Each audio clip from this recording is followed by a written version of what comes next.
E aí, Fromflix, será que os monstros são vampiros ou são ghouls? A velhinha que tá sempre causando. O que é Ankui? Bora entender tudo isso aí, eu e você, no Telona TV. Mas olha só, se você é novo por aqui, fique sabendo que sempre trago notícia de filmes, séries e resumo. Então se você gosta disso, já se inscreve no canal e deixe seu like. Começando do princípio de que as criaturas são ghouls, que inclusive está sendo muito comentado pela galera aí nos comentários, e eu fui atrás e descobri isso. Os ghouls são criaturas míticas ou sobrenaturais que aparecem em várias tradições e folclores ao redor do mundo. A definição e característica dos ghouls podem variar dependendo da cultura ou da obra em que são retratados. E isso aqui eu acho um ponto legal, essa questão de poder variar dependendo da cultura, que inclusive o Júlio também citou no canal dele, que é a ideia do povo deixar essas teorias para o povo debater, mas não chegar a nenhuma concreta, porque assim eles podem inventar uma nova criatura e novas formas de matar sem ter que ficar preso a uma única cultura ou mitologia. Não entendeu nada? Calma aí que eu vou te explicar. Na tradição original, um vampiro ele tem suas presas grandes e costuma sair de noite para caçar pessoas e tomar seu sangue. Possui uma força sobrenatural e é imortal. Porém, sua fraqueza é a luz do dia, água benta, estaca no coração e por aí vai. Então, deixando as teorias em aberto, o diretor ele poderia simplesmente dizer que as criaturas da série são, por exemplo, são vampiros da raça X e suas fraquezas são amuletos e eles podem ler seus pensamentos e manipular as pessoas. E não necessariamente eles precisam de sangue a todo momento para sobreviverem. Porque no começo da série, se você parar para prestar atenção, isso fica meio que em aberto, se os monstros podem copiar a forma das pessoas. Quando o monstro em forma de senhora aparece para aquela garotinha, ele diz que é a vovó dela, e que por isso ela podia abrir a janela. E então sua mãe grita para ela não abrir porque aquela não é a vovó. Só que na cabeça da garota, aquela senhora era realmente a sua avó, porque o monstro foi muito manipulador e convincente. Parecia saber que a garota sentia muitas saudades da avó e se aproveitou disso para devorar as duas. Então pode ser que aquele monstro realmente copiou a imagem da avó daquela garota e de alguma forma esse monstro sabia como ela era fisicamente. E assim, para você que gosta de perfumes bons, originais e com um valor bem mais em conta do que você encontra por aí, na Amazon você tem o frete grátis e comprando pelo meu link que está na descrição, você estará me ajudando e apoiando o meu trabalho neste canal ainda mais. Voltando para a teoria de que os monstros seriam ghouls, na tradição árabe, os ghouls são criaturas associadas aos desertos e cemitérios.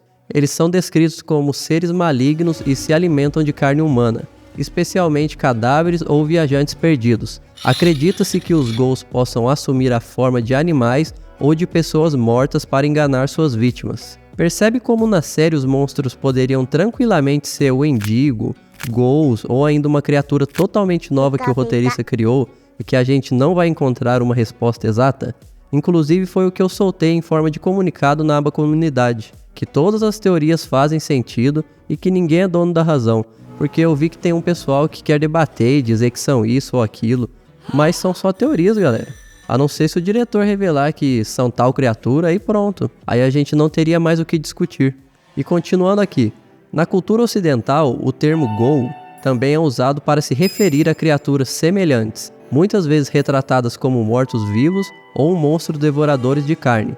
Eles são frequentemente associados ao horror e aparecem em várias obras literárias, filmes e jogos. Vale ressaltar que a interpretação dos ghouls pode variar de acordo com a história da mitologia específica em que são encontradas. Portanto, as características exatas e o contexto do ghouls podem ser diferentes dependendo da fonte em que são mencionadas. Eles podem absorver as memórias das pessoas que comem, e isso explicaria por que eles colecionam os objetos. Afinal, ali na parte da caverna, quando o Victor tá com a Tabitha, dá pra ver alguns desses objetos, a bicicleta, o boneco, o que faz total sentido com a série. Bom, se tratando de From, tudo faz sentido e tudo é possível.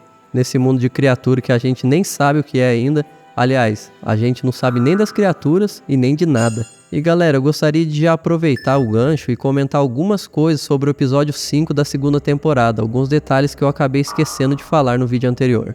Pois bem, teve gente que comentou assim: será que o segredo para enfrentar os monstros não seja essa questão de não ter medo? Até pelo fato de que o Ethan dá um spoiler disso durante esse episódio ao conversar com sua mãe na varanda, quando ele fala pra ela: mãe, me lembro do que você me disse ontem sobre esse lugar. Quando se está numa missão, temos que enfrentar as coisas assustadoras. É assim que se tira o poder deles. Só que tem um porém. Eu acho que não seja só o fato de não ter medo. Porque naquele episódio em que o cara dá uma flor pra monstrinha lá, ela arranca a língua dele e depois devora. Também, né, o cara tá carente, vai querer namorar um monstro. Só que não é bem assim.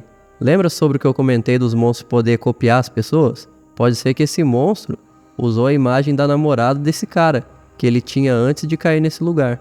Ou de uma garota pela qual ele era loucamente apaixonado e chega uma hora que não dá, né?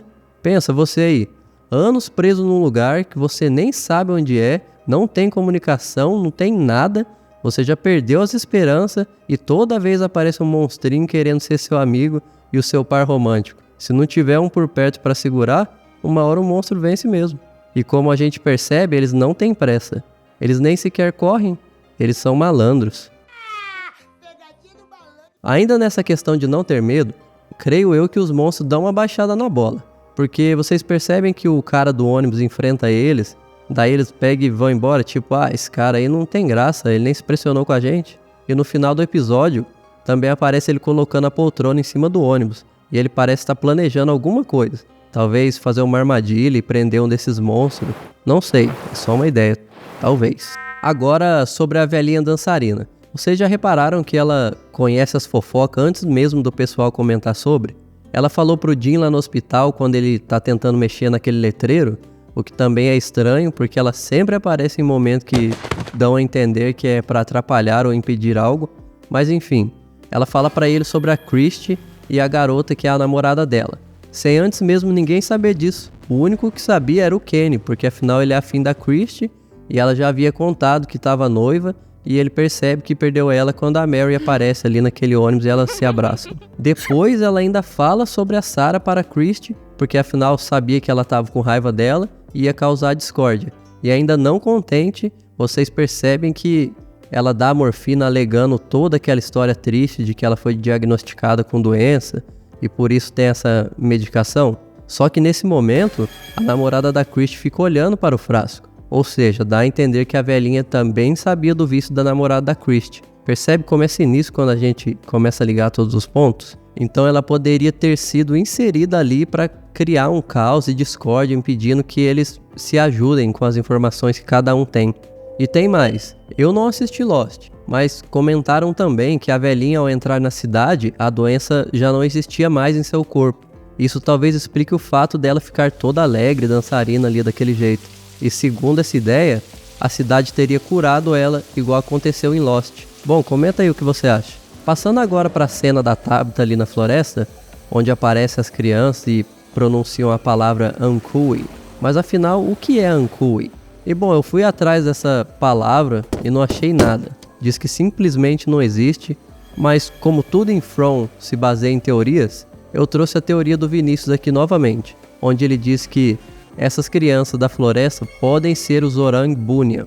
Eles são descritos como as crianças da floresta e são seres espirituais e possuem disposição para brincadeiras e um senso de humor um tanto perverso. Elas também ficam invisíveis para todas as pessoas, exceto aquelas que por algum motivo são dotadas de uma sensibilidade para o paranormal. Seu habitat é o interior de árvores no coração das selvas. Os Orang Bunya agem de forma arbitrária. Por vezes eles ajudam pessoas perdidas na floresta a encontrar o caminho de volta para suas casas. Agora uma opinião minha é que essa palavra foi criada pelo roteirista e que na verdade essas crianças ao dizerem Ankui, sem parar Ankui, Ankui, na verdade estão chamando a Tabitha de mãe, protetora ou a escolhida. Porque afinal ela foi a escolhida dessas crianças, porque somente ela consegue enxergar. E como eu sempre digo aqui, se você gostou do conteúdo, não esquece de se inscrever, deixar seu like. Obrigado, até breve. Fui!